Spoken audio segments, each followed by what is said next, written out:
हमने अपनी खबरों के शुरू में इस वक्त इसराइल पर हमास की तरफ से हमला किया गया था 7 अक्टूबर 2023 को।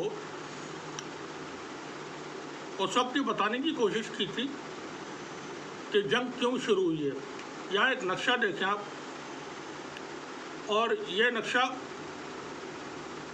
India middle east Europe corridor का है, जिसके बारे में पिछले साल 2023 में G20 समिट जो कि भारत में हुआ था उस वक्त ऐलान किया गया था।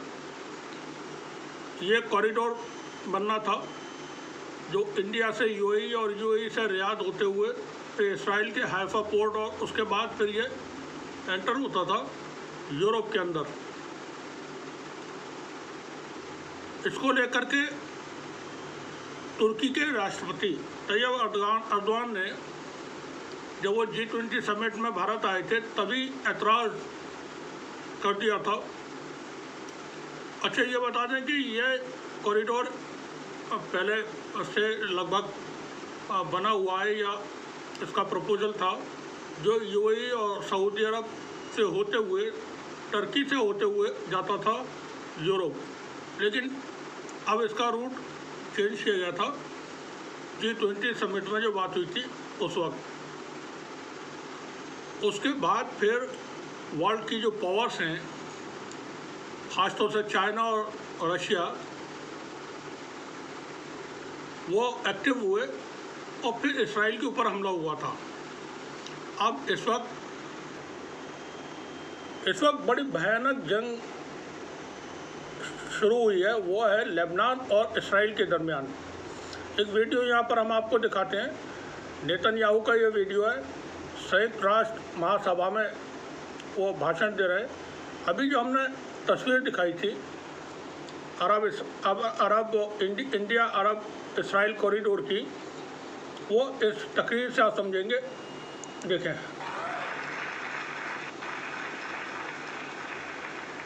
Ladies and gentlemen, as Israel defends itself against Iran in the Seven Front War, the line separating the blessing and the curse could not be more clear. This is the map I presented here last year. It's a map of a blessing. It shows Israel and its Arab partners forming a land bridge connecting Asia and Europe between the Indian Ocean and the Mediterranean Sea. Across this bridge, we will lay rail lines, energy pipelines, fiber optic cables, and this will serve the betterment of 2 billion people. Now look at this second map. It's a map. Look at the second map. It's a map of a curse. It's a map of an arc of terror that Iran has created and imposed from the Indian Ocean to the Mediterranean. Iran's malignant arc has shut down international waterways. It cuts off trade. It destroys millions, destroys nations from within, and inflicts misery on millions. On the one hand, a bright blessing, a future of hope. On the other hand, a dark future of despair. And if you think this dark map is only a curse for Israel, if you think that, then you should think again. Because Iran's aggression, if it's not checked, will endanger every single country in the Middle East and many, many countries in the rest of the world. Because Iran seeks to impose its radicalism well beyond the Middle East. That's why it funds terror networks on 5 continents. That's why it builds ballistic missiles for nuclear warheads to threaten the entire world. अभी जो तस्वीर दिखाई और video में हमने आपको Netanyahu को सुनवाया, ये नेतन्याहू की कल की लेटेस्ट स्पीच है। यूएन के समिट में उन्होंने ये तकरीर दी थी। यहाँ सामने जो तस्वीर है यासर नसरुल्लाह की है। रात बड़ी बहुत पैनिक था इस बात को लेकर के कि यासर नसरुल्लाह की मौत हो गई है इसराइल की एयर स्ट्राइक्स में। इसराइल ने बीती रात बहुत बड़े हमले किए हैं बैरूत के ऊपर। लेबनान की राजधानी बैरूत पर क्लस्टर बम से हमले किए गए। 7 क्लस्टर बम फायर किए गए।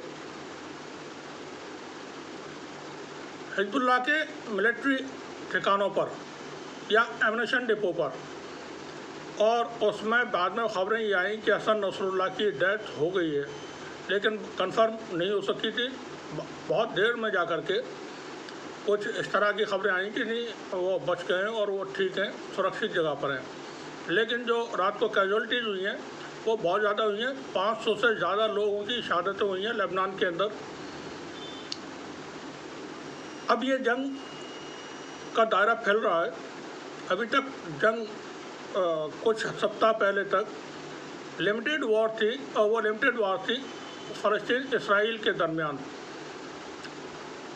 और बाकी जो प्रॉक्सीज हैं हुतीज़ और हिजबुल्लाह या इराकी रेसिस्टेंस फोर्सेस, वो टाइम टू टाइम थोड़ा प्रेशर बिल्ड करने के लिए कुछ हल्के हमले कर रहे थे। लेकिन इसराइल की तरफ से जब से एग्रेशन दिखाया गया है, ख़ासतौर से इस्माइल हनिया का जो कत्ल किया गया, उसके बाद से जंग का इंटेंसिटी बढ़ी। अब ये जंग फैल चुकी है। अब वो फ़लस्तीन से निकल करके लेबनान पहुंच गई है, और लेबनान में पूरी एक फुल स्केल वॉर लगभग शुरू हो गई है। इसराइल ने बहुत ही बड़े हमले किए हैं, बहुत बड़े हमले। अब तक इतने बड़े हमले इराक अमेरिका वॉर हुई थी उसमें भी नहीं हुए थे, जिस तरह के हमले रात को बीती रात किए गए हैं। यहाँ पर हम लोग का एक वीडियो दिखाते हैं। ये बैरूत के अंदर का नज़ारा है जो आपके सामने है। इसराइल के हमलों के बाद कैसी तबाही हुई है वो इस वीडियो से आप अंदाज़ा लगा सकते हैं। ये उस जगह का है जहाँ पर कहा गया था कि हसन नसरुल्लाह इधर कहीं साइड पे थे, और उनको टारगेट करके क्लस्टर बम इसराइल ने फायर किए थे। 500 से ज़्यादा शहादतें हुई हैं। जवाबी कार्रवाई में लेबनान की तरफ से हिजबुल्लाह ने सैकड़ों मिसाइल फायर किए। अब से जब हम ये वीडियो रिकॉर्ड कर रहे हैं उससे करीब 30 मिनट पहले इसराइल के ऊपर एक बहुत बड़ा हमला हुआ है। यहाँ पर हम आपको जी न्यूज़ से एक पुराना वीडियो दिखा रहे हैं, कर्टसी znews.com। आप ये ज़रा वीडियो देखें। भारत के प्रधानमंत्री और नेतन्याहू के साथ जब मुलाकात होती है उसकी एक रिपोर्ट है, बस ऐसे ही सुनवा रहे हैं आपको, सुने। परेशान है जो आतंकवादियों का मानवाधिकार ढूंढ लाते हैं। इजराइल और भारत उन लोगों से भी बहुत परेशान है जो देश विरोधी एजेंडा चलाने वाली विदेशी मीडिया के प्रेस फ्रीडम की दुहाई देते हैं। मगर आज इजराइल का तांडव देख मानवाधिकार और प्रेस फ्रीडम गैंग पूरी तरह से घबरा जाएंगे। दरअसल इजराइल ने हिजबुल्लाह के आतंकियों पर हमला करने से पहले 2 ऐसे काम किए हैं जो आपको हैरान कर देंगे। सबसे पहले तो इजराइल के राष्ट्रपति बेंजामिन नेतन्याहू ने कैमरे पर आकर 50 सेकंड तक लेबनान की जनता को समझाया कि वो हिजबुल्लाह के आतंकियों का साथ ना दे। जहां जहां हिजबुल्लाह के लोग रहते हैं उन जगहों को खाली कर दे। नेतन्याहू ने लेबनान के लोगों से कहा कि हम आपको पहले ही चेतावनी दे रहे हैं, बाद में मानवाधिकारों की दुहाई मत देना। इस चेतावनी के बाद इजराइल ने लेबनान में हिजबुल्लाह के 1600 से ज्यादा ठिकाने उड़ा दिए। इस हमले में सैकड़ों लोगों की मौत हो गई है। बहरहाल इसके बाद इजराइल उन पत्रकारों पर टूट पड़ा जो यहूदियों को गाली दे रहे थे। इजराइल को जानकारी मिली कि एक विदेश अभी जो एक छोटी सी हमने रिपोर्ट आपको दिखाई उससे वो आप अंदाज़ा लगा सकते हैं कि हमारे भारत का जो मीडिया है वो इसराइल को अपना हीरो समझता है, और किस लेवल तक जा चुके हैं इसराइल के मोहब्बत में। वो मानव अधिकार की बात अगर कोई करता है तो उसको आड़े हाथों ले रहे हैं, प्रेस फ्रीडम की बात करता है उसको आड़े हाथों ले रहे हैं। मीडिया की ये हरकत है। यहाँ एक वीडियो आपको दिखाते हैं। न्यूयॉर्क में संयुक्त राष्ट्र महासभा का अधिवेशन चल रहा है, और ये वीडियो सबका जब इसराइल का आतंकवादी प्रधानमंत्री नेतन्याहू एड्रेस करने के लिए आता है।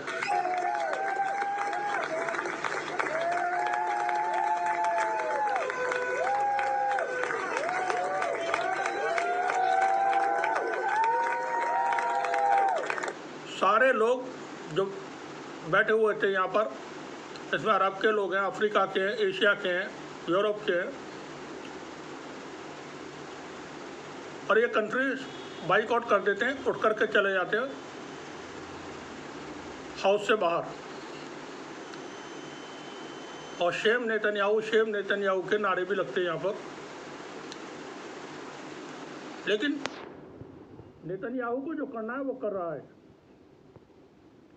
अब क्यों कर रहा है वो आप सब समझते हैं अच्छी तरह से। पूरी ताकत दुनिया की उसके साथ है। कई सारी बड़ी क़ुव्वतें दुनिया की वो दहशतगर्दी आतंकवाद के साथ है, इसराइल के साथ है। ये वीडियो जो हम आपको दिखा रहे हैं, ये इसराइल ने सेकेंड टाइम, रात को कई बार हमले किए थे, ये दूसरी बार जब उसने हमले किए बैरूत पर, उस वक्त की तस्वीरें हैं, उस वक्त का वीडियो है। आप देख सकते हैं किस लेवल की यहाँ पर नुकसानात हुए हैं।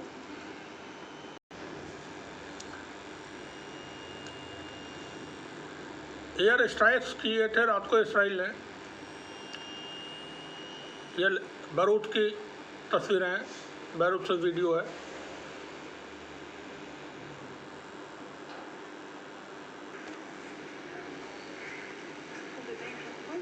अब पूरे शहर में हर तरफ धुआं, अंधेरा। जिस वक्त इसराइल ने एयर स्ट्राइक किए थे बैरूत के ऊपर बीती रात, पूरा आसमान धुएं से भर गया था। ये उसी वक्त का नज़ारा है, उसी वक्त का वीडियो है जो हम आपको दिखा रहे हैं। हम बताना ये चाह रहे थे कि जंग अब बढ़ गई है और फैल चुकी है। इसराइल ने जब हमले किए बैरूत के ऊपर, उसके बाद यमन के हूतीज ने इसराइल के ऊपर मिसाइल फायर किए। वो अपनी कुव्वत के हिसाब से जवाब दे रहे हैं। साथ ही इसराइल ने गोलान हाइट्स के इलाके में भी कार्रवाइयाँ की हैं। ये वीडियो हम आपको एक बार से फिर से दिखाना चाहते हैं। जब नेतन्याहू यूएन जनरल असेंबली में बोलने के लिए आता है, तब डेलीगेट्स जो अदर कंट्रीज़ के थे, मुस्लिम कंट्रीज़ के हैं, उनमें ख़ास तौर से वो उठ करके चले जाते हैं। देखें,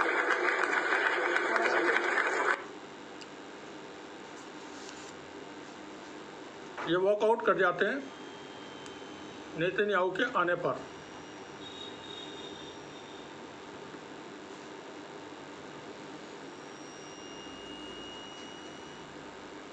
नफरत का कैरेक्टर है नेतन्याहू, और उसने जो खून खराबा कत्लेआम किया है सब फ़लस्तीन में और लेबनान के अंदर, ऐसी मिसालें दुनिया में मिलेंगी नहीं आपको। अब जो वीडियो हम आपको दिखाने जा रहे हैं, ये वीडियो उस हमले का है जो इसराइल ने बैरूत पर किया था क्लस्टर बम से, और हिजबुल्लाह के कमांड और कंट्रोल जो यूनिट है उनका हेडक्वार्टर, उसको टारगेट किया था। यहाँ देखिए आप किस तरह का ख़तरनाक हमला है ये।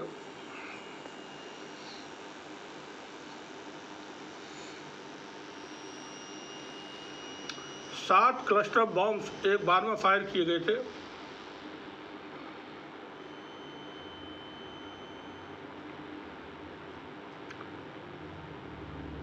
क्लस्टर बॉम्ब वो ज़मीन को भेजते हुए ज़मीन के नीचे चले जाते हैं, कई फीट तक नीचे, और तब जाकर के नीचे पहुंच करके ब्लास्ट होते हैं।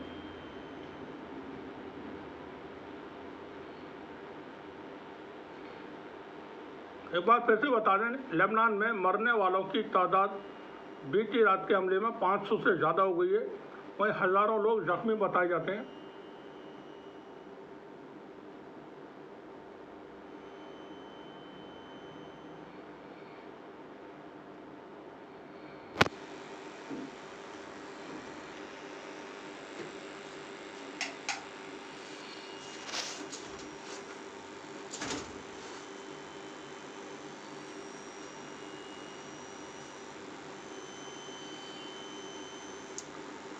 ये वो पहला हमला था जो इसराइल ने कल किया है, और इसी हमले के बाद फिर यह खबरें फैलना शुरू हुई थी सोशल मीडिया पे कि हसन नसरुल्लाह की मौत हो गई है।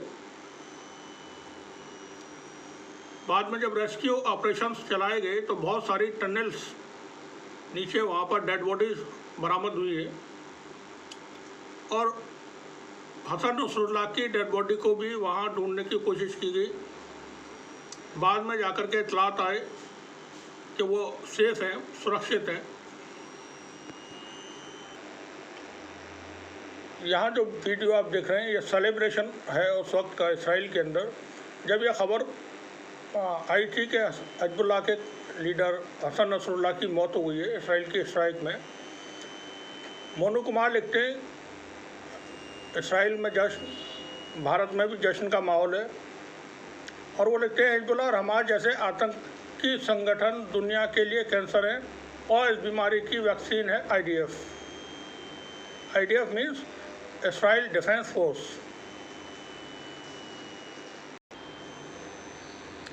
ये बताते चले कि इसराइल की जो स्ट्राइक हुई है उसमें हसन नसरुल्लाह की बेटी ज़ैनब, उनकी मौत हो गई है। कंफर्म हो चुका है उसका कि ज़ैनब की मौत हो चुकी है। ज़ैनब हसन नसरुल्लाह की बेटी है।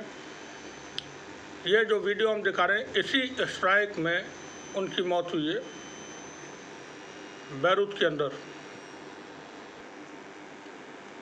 यहाँ आप देखें TV9 भारतवर्ष, उन्होंने ये खबर दी हुई है, मारा गया Hezbollah chief Nasrallah, Israel defence force ने किया दावा। ये आप देख सकते हैं यहाँ पर।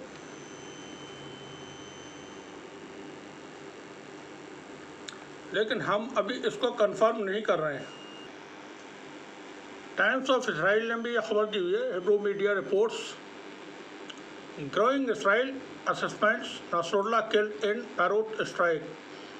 लेकिन हम अभी बिल्कुल कंफर्म नहीं कर रहे हैं क्योंकि बहुत सारी खबरें ऐसी होती हैं जो चला दी जाती हैं। कोई ऑथेंटिक ऐसी खबर नहीं आई है किसी सोर्स से जिसमें ऐसी जानकारी दी गई हो कि नसरुल्लाह की मौत हो चुकी है। ईरान की न्यूज़ एजेंसी है तस्नीम न्यूज़ एजेंसी, उसने कहा है Hassan Nasrallah is in safe place and what the Israeli media is reporting is incorrect. यहाँ आप देख सकते हैं रिजवान हैदर ने ये पोस्ट डाला हुआ है। यहाँ आप देखेंगे सुमित चौधरी साहब ने ये पोस्ट डाला हुआ है। Israeli defence force officially announces the assassination of Hassan Nasrallah, secretary general of Hezbollah, claimed the destruction of the entire top leadership of Hezbollah